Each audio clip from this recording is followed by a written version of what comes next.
Hello to all dear participants and organizers of the Game Changers Day.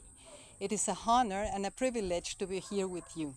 I thank all organizers for the invitation, the Embassy of Denmark, Switzerland, and Mexico, as well as the Center for Human Rights, the Center of Environmental Justice in Africa, the Landscape Architecture Program of the University of Pretoria, along with the Office of the United Nations High Commission for Human Rights for the invitation. I want to express my gratitude in particular to Mrs. Elia del Carmen Sosa Nishizaki, Head of Foreign Affairs of the Mexican Embassy in South Africa. I have to tell you that I left part of my landscape architecture heart in Africa as we founded the African region of IFLA, of the International Federation of Landscape Architects, in 2011. Ancient cultures often had a strong bond to the earth and understood landscape and nature cycles deeply. I bring you a fascinating example from the 15th century in Mexico. The environment, the Basin of Mexico, also called Basin of the Anahuac, is characterized as endorheic, that is, a bowl-like region originally without drainage, surrounded by volcanoes and mountains. During the dry seasons, 5 lakes stretched across the basin: Texcoco, Zumpango, Xaltocan, Xochimilco, and Chalco. In the rainy season, which occurs in summer, these lakes would merge to form a large body of water. The first human settlements in the basin of Mexico date back thousands of years, with the evidence of hunter-gatherer groups as far back as 30,000 before Christ, beginning around 2500 before Christ. With the development of agriculture, the population grew and more permanent settlements were established, such as Cuicuilco, one of the earliest urban centers in Mesoamerica. Other important sites include Chalco, Culhuacán, Tenayuca, Azcapotzalco, Xochimilco, and Iztapalapa, which took advantage of the basin's lake resources. The Aztecs, or Mexica, were one of the last Nahuatl tribes originally from the mythical Aztlan to settle in the basin. They first established themselves at the foot of Chapultepec Hill and later moved to the middle of the lake, Texcoco, where they founded the city of Tenochtitlan, making use of the chinampa farming technique practiced by early lake-edged inhabitants. It is believed that chinampas are over 900 years old, with evidence of their use during the period from 900 to 1200 after Christ in the domain of Xaltocan. This chinampa technology was gradually adopted by the peoples living along the lake's edges, such as the Xochimilcas, who had settled on the southern shores before the arrival of the Aztecs. The chinampa is a pre-Hispanic method of expanding land along the edges of a body of water. In this specific case, the lakes of the Basin of Mexico, originally for agricultural purposes. It was widely used by the inhabitants of the basin, especially by the kingdoms that settled along the lake shores. These hand-built structures are rectangular plots surrounded by water, where various plants and vegetables were cultivated. They were constructed by piling up soil from the lake bottom, which in many parts of the basin was quite shallow, thereby creating the deeper canals and forming these artificial islands. The edges were stabilized by planting ahuejotes, a columnar willow tree native to the region. With their deep roots, these trees anchored the chinampa to the lake bed, preventing erosion and displacement. Its slender profile cast little shade over the crops. Palisades made of stakes and branches were also installed to help contain the edges. It is worth highlighting the efficiency of the Chinampa system for intensive agriculture. Each plot was and is surrounded by water, providing constant moisture, and dredged material from the canals served as the primary fertilizer for the crops.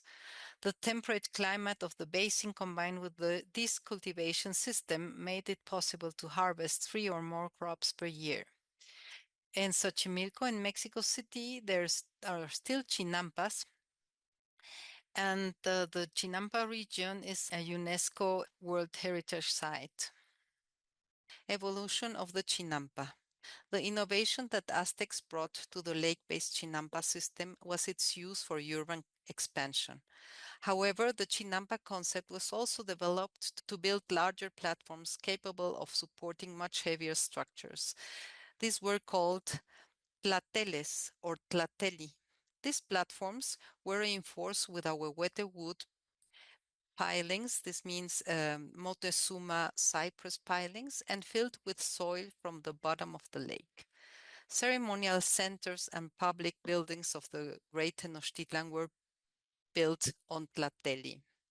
After settling for some time at the foot of the Chapultepec Hill, the Aztecs or Mexica, according to legend, found the sign their shamans had prophesied. An eagle perched on a cactus devouring a snake on one of the lake's islets. The silti began to grow and continued to grow by using the shallow lakebed soil following the Chinampa construction technique.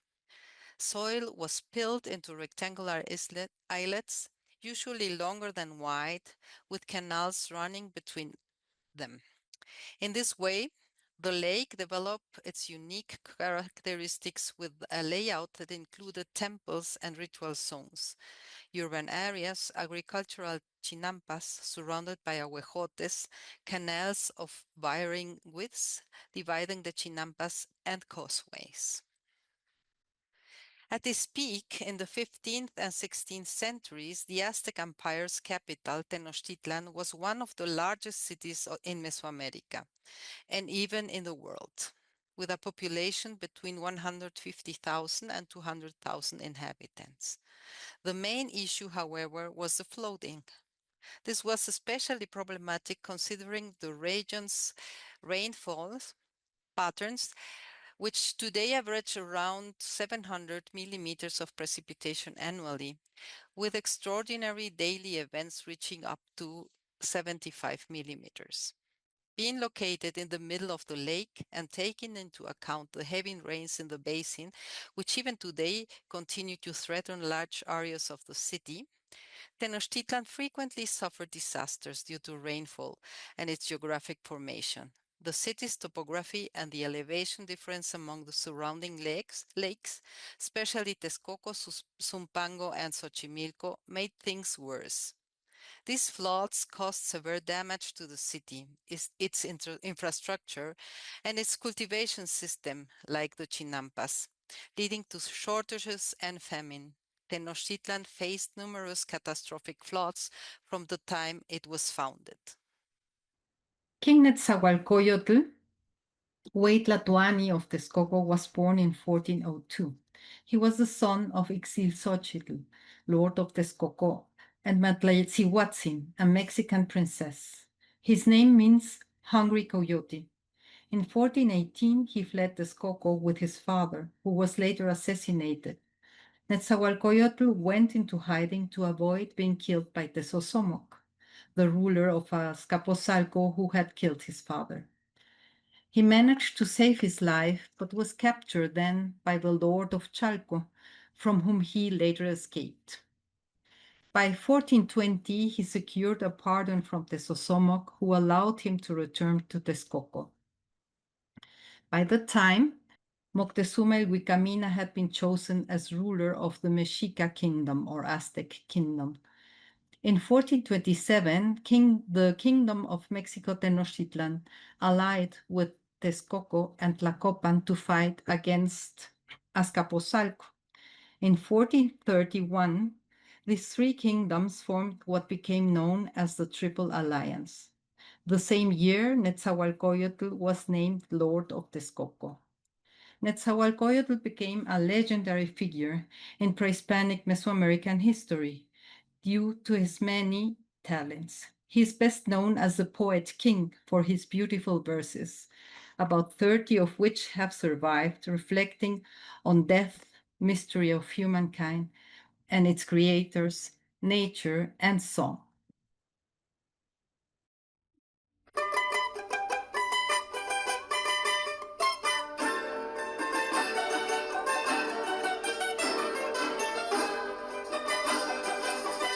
Xompan picat, amoscalco pegacuica, yeyecoa, quimoyoa xochil, onawia cuica, icahuaca cuica, oyowali, pehuatiwis, sanquin quililla, tosochayac, quimoyoa xochil, onawia cuica. His reign was marked by wisdom and justice. He enacted a set of civil and criminal laws and founded several schools for the study of astronomy, language, medicine, painting, and history. He rebuilt the city of Texcoco, organizing it into neighborhoods, each with its own industry, thus improving the local economy. His rule and vision demonstrated remarkable humanism. One of the most significant contributions was solving the problem of water management in the basin of Mexico. He ordered the construction of an aqueduct that brought potable water from the hills and springs of Chapultepec to Mexico Tenochtitlan. In Chapultepec, he also ordered the planting of ahuehuetes, Montezuma cypress trees, to create a forest and help recharge the aquifer.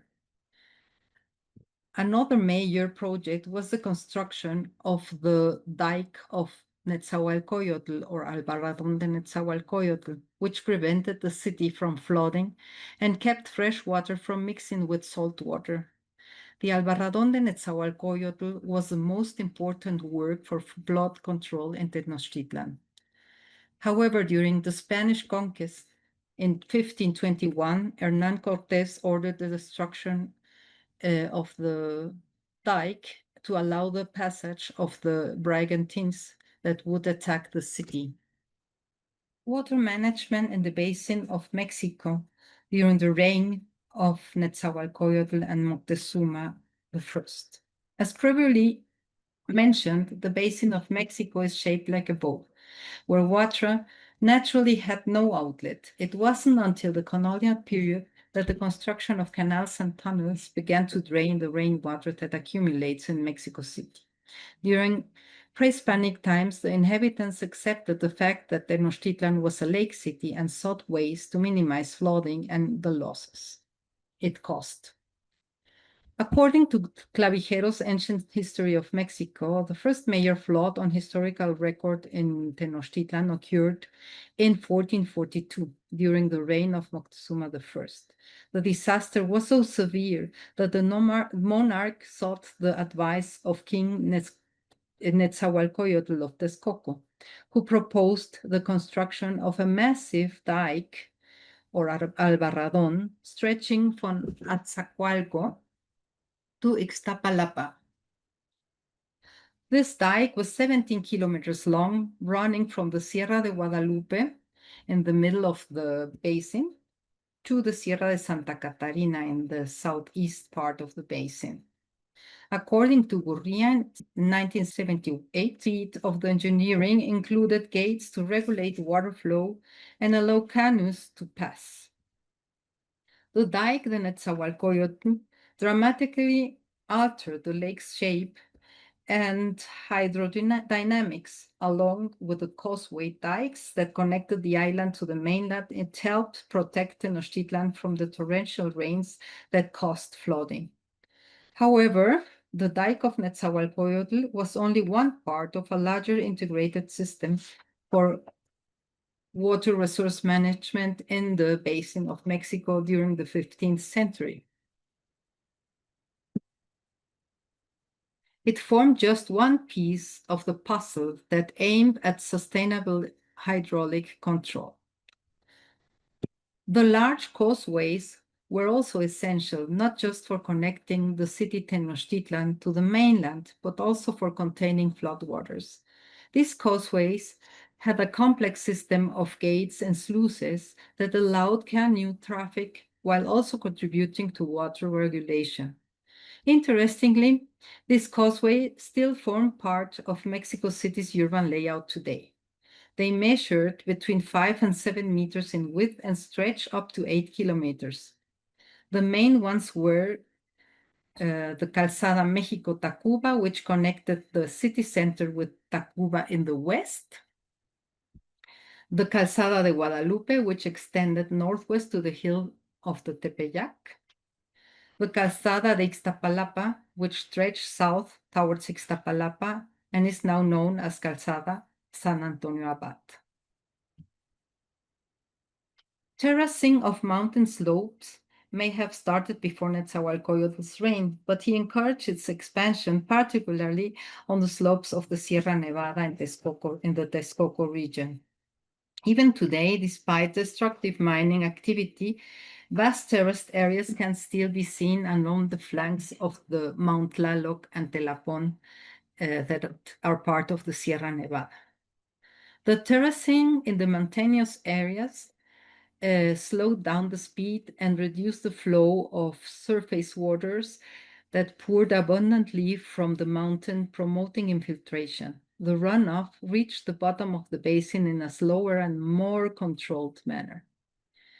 The system not only allowed for water regulation, but also made agriculture production possible, both on the terraces at the foot of the mountains and in the Chinampa zones in the center and along the lake's edges. Another strategic benefit of the dike of Netzahualcóyotl was its placement near the boundaries between the semi-arid and the temperate zones of central Mexico. The lakes of Texcoco, Zumpango, and Xaltocan on the north contained brackish water, as their location in drier areas with high evaporation rates led to salt accumulation. In contrast, the lakes of Xochimilco and Chalco in the south contained fresh water due to their temperate location and abundant freshwater spread.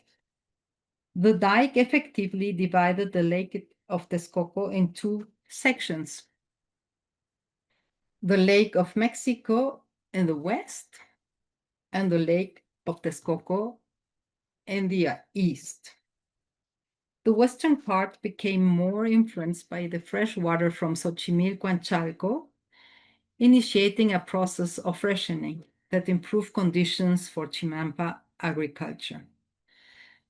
The interaction between different hydraulic works, the dike, the causeways, and the terraces along the foothills significantly reduced the risk of flooding while also ensuring food security for the basin inhabitants. Corn, amaranth, and fruit trees were grown on the terraces while vegetables were cultivated on the chinampas. These systems were complemented by the milpa system, a traditional intercropping method combining maize, beans, and squash. The maize supports the climbing beans, the beans fix nitrogen in the soil, and the squash serves as ground cover to prevent erosion. Together, three strategies formed the agricultural and hydraulic foundation to enable the Triple Alliance, Mexico, Tenochtitlan, Texcoco, and Tlacopan, to dominate nearly all Mesoamerica. The Palace of Texcoco. One of the most celebrated palaces of King Netzahualcóyotl was Texcoco, located several kilometers east of the city of Texcoco on a hill that marks the final outcrop of the Sierra Nevada mountains range. According to the chronicles of Fernando Alba Ixtlilxóchitl, a descendant of the poet king, a tower once stood at the hill's summit. Recent archaeological excavations have uncovered remnants of a pyramid. A narrow water channel encircles the hill at a certain elevation, carrying water to 3 or 4 main pools, as well as various fountains and waterfalls. The water that fed these pools, fountains, and cascades came from the spring of Santa Catarina del Monte, located on the slopes of Mount Tlaloc, part of the Sierra Nevada, and the sacred mountain to the inhabitants of the basin of Mexico, believed to be the dwelling place of Tlaloc, the rain god. Through earth and a type of pre-Hispanic concrete called argamasa-built channels, as well as stone-cut aqueducts, water was transported over kilometers, carefully following the contours of the mountain slopes. Along its route, the water was distributed throughout the terraced agricultural lands of the region, making more than 2 harvests per year possible and solving the food supply problems for the whole region's inhabitants. At the end of the journey, the water crossed at least 2 dikes to navigate the elevation changes between the last foothills of the Sierra, before reaching a collector canal that circled the hill of Tezcotzinco, where King Netzahualcóyotl's palace and botanical garden were designed. So to say, the palace and the gardens of the Tezcotzinco were the cherry on the sustainability water management cake. On the hill of the Tezcotzinco, there was a reservoir or pool fountain at each cardinal point. Here we see the pyramid on the top of the hill, and here is the east face of the hill where the collector or throne is found, where the remaining water from the canal system flowed to feed the palace, its fountains and pools. It is a monolithic structure, possibly a temple dedicated to the sun or to the wind god Ecatl, Quetzalcoatl, to the feathered snake. It consists of stepped platforms and a square chamber carved into the rock. In the south, we find the Tenayuca Bath, colloquially known as the King's Bath. It is a small pool just large enough for 1 or 2 people to sit comfortably. The water here likely arrived warm as it passed through delicately carved stone channels before flowing into the pool. In the west, we find the Texcoco Bath, dedicated to the capital city of the kingdom and commonly known as the Queen's Bath. It offers a spectacular view of the basin of Mexico. From here, one could see the lake-filled landscape, the city of Tenochtitlan, and other lakeshore cities, as well as the dike of Netzahualcóyotl and the Chapultepec Hill, where Moctezuma's palace and baths were located. In the north, we find the Tolan Bath in honor of the Toltec capital Tula. It is referred as the Bath of the Concubines. It features a stone staircase that may have functioned as a waterfall. Some meters below the Tenayuca Bath, connected by a spectacular narrow staircase carved from a single stone outcrop, stood the king's palace, sheltered from the wind, with its patios, plazas, and round rooms, just as Ixtlilxóchitl described it. The hill is dotted with various platforms, enclosures, caves, and waterfalls. Hidden among the vegetation are also stone models that appear to have been used for studying the function of the pools and the fountain at scale. Here we see, for example, the terraces, a stone model of the terraces of the region. And here there is a model to study the functioning of the pools and the cascades. Behind the Tezcotzinco lies Metecatl Hill, which also contains channel, pools, and reservoirs that were part of the broader water supply and control system serving the palace. Here we see the pools and reservoirs and canals that lead the water from the Metecatl Hill to the Tezcotzinco. In addition to the dam that connects the Metecatl to the Tezcotzingo, ensuring consistent elevation and water level in the channels, there is another, even more impressive dam known today as Caño Quebrado. Built from argamasa, this is pre-Hispanic concrete, and it was designed to overcome the significant elevation differences between the hills. Walking through the Tezcotzingo, especially during or after the rainy season, one encounters rare and partially protected plant species, as well as other typically found elsewhere. These may be species that adapted to this site and are remnants of Netzahualcóyotl's botanical collection. Tezcotzingo is a ceremonial site, a royal park or garden, and one of the oldest botanical gardens in the world. The one that is recognized as the oldest in Padua was built in 1545, while the Tezcotzingo Botanical Garden was built in 1431. Near the hill, there are extraordinary landscape interventions, such as the diversion of a stream branch to make it cascade over natural rock formations, creating an ornamental waterfall. Clearly, this feature was built for aesthetics purposes. We can imagine Tezcotzingo as one of the first naturalist parks or gardens, similar in spirit to the English garden style centuries later. The integrated system of the basin. By analyzing in detail all the components of landscape management at the basin level, we can begin to appreciate the importance and scope of this extraordinary example of environmental planning. The terrace system solved down excess water coming from the Sierra Nevada, along with the terracing of other parts of the basin. Here in the Sierra Nevada, the Xochimilco-Milpalta, the Sierra de Guadalupe. It helped to reduce the flood risk in Tenochtitlan. The Albarradón de Netzahualcóyotl, or the Netzahualcóyotl dike, not only served as a physical barrier that prevented the overflow of Lake Texcoco towards the west, but also cut off the influence of salinity in the Chinampa zone surrounding Tenochtitlan, strengthening agricultural productivity. In general, the causeways and dikes in the lake area were equipped with sluices and gates to control the water levels and allow the passage of canoes. The Chapultepec aqueduct supplied fresh water to the great city of Tenochtitlan.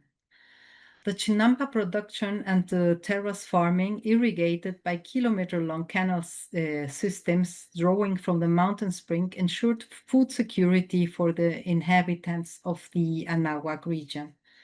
This stability in the region put an end to famine caused by climatic events such as droughts and floods, and laid the foundation for the consolidation and empowerment of the Triple Alliance. Texcoco, with its mastery of engineering, Tenochtitlan, with its powerful military, and Tlacopan, which controlled water access.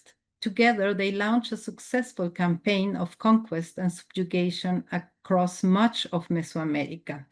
However, the sophistication and precision of the basin management system was also its greatest vulnerability. The Spaniards were able to besiege and destabilize the city by destroying dikes, damaging or altering sluice systems, and disrupting the aqueducts. The resulting shortage of fresh water led to outbreaks of diseases such as influenza, smallpox, and gastrointestinal infections, which decimated almost 80% of the indigenous population. The flooding caused by the destruction of the water system further worsened the disaster. The pre-Hispanic management of the Anahuac Basin, particularly during the reigns of Netzahualcóyotl and Moctezuma I, stands as a remarkable example of sustainability and, above all, of profound knowledge and sensitivity towards landscape processes, especially water management and soil conservation. It highlights a basin-wide vision and a thoughtful integration of diverse elements that play a key role in landscape ecology. Nowadays, Mexico City still suffers of floods and disasters because we still live in this basin. I hope you have a wonderful rest of the event. I thank again for the invitation and for having the honor to be here with you. I hope you all get into the role of the game changer, following the example of King Netzahualcóyotl. This world needs game changers more than ever. Thank you again, and bye.